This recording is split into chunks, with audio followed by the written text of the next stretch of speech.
fear that because of your vote, he might have to go fight in Iran? Well, there is no basis for that fear. There is, however, a deep concern that is well justified about this president. That's why what I try to do is oppose a rush to war. I started speaking out against it back in February because I was worried about President Bush. Working with members of Congress. Hillary, your lips are moving and you're lying. You're lying. There is no legal authority whatsoever. But what I think is most important is that we have aggressive diplomacy. Stop. Freeze that. She's ignorant. She's ignorant. The law that was passed right after 9/11, coupled with the resolution that Lieberman put in, does give the president the power to go to war. And that she doesn't even understand that, and didn't even understand when Webb said that this is illegal internationally. You cannot take an army of a country and say they're terrorists.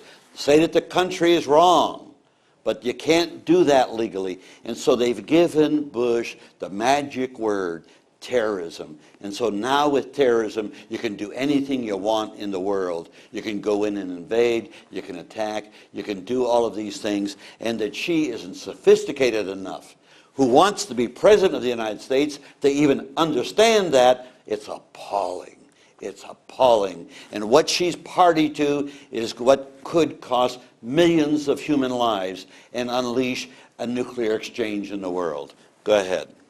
That the Bush administration has allowed this situation to worsen and fester because they won't have any diplomatic relations of any sort with Iran.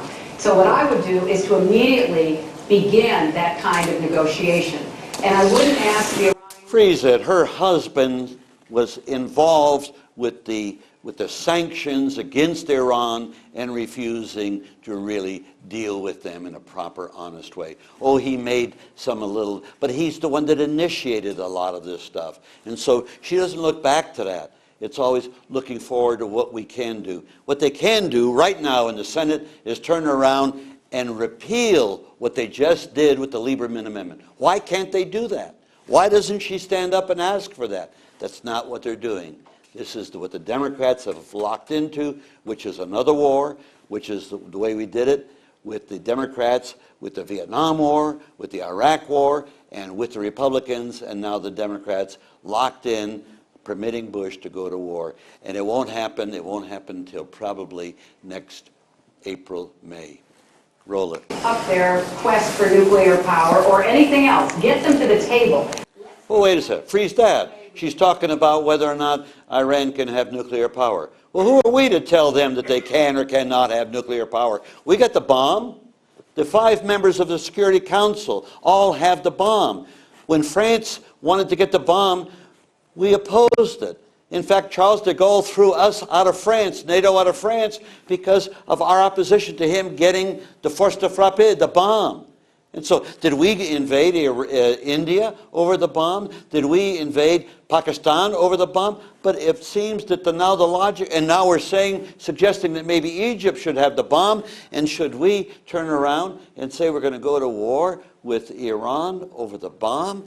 That is part of the march to war. These are all fellow travelers to war, because they all admit a little bit, oh, I'm good on this, but they are terrorists.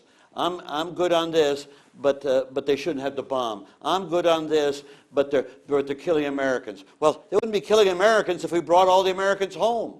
It's the insurgents that are killing Americans, and it's their country, and we need to bring our troops home. This is not what they talk about. This is obfuscation of the worst kind of political demagoguery.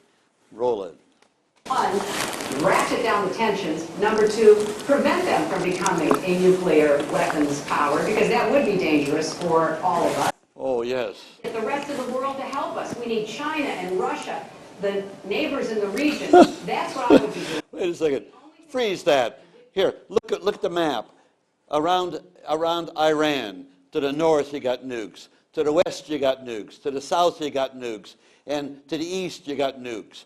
And they're all alone there with nukes, and we spending millions of dollars to destabilize their government, change of government.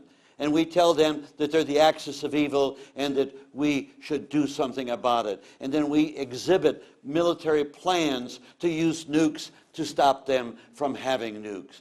Does it get any sicker than that in our political leadership? Roll them. Thanking you for your service is that having been in Iraq, you know that the Iranian Revolutionary Guard has assisted the militias and others in killing our... That is, freeze that. That is not true, and they have no proof of that. It's been charged by some of the military. They do it without having any proof at all, and it's repeated over and over again, and that's why 52% of the American people think it's okay to go to war with Iran.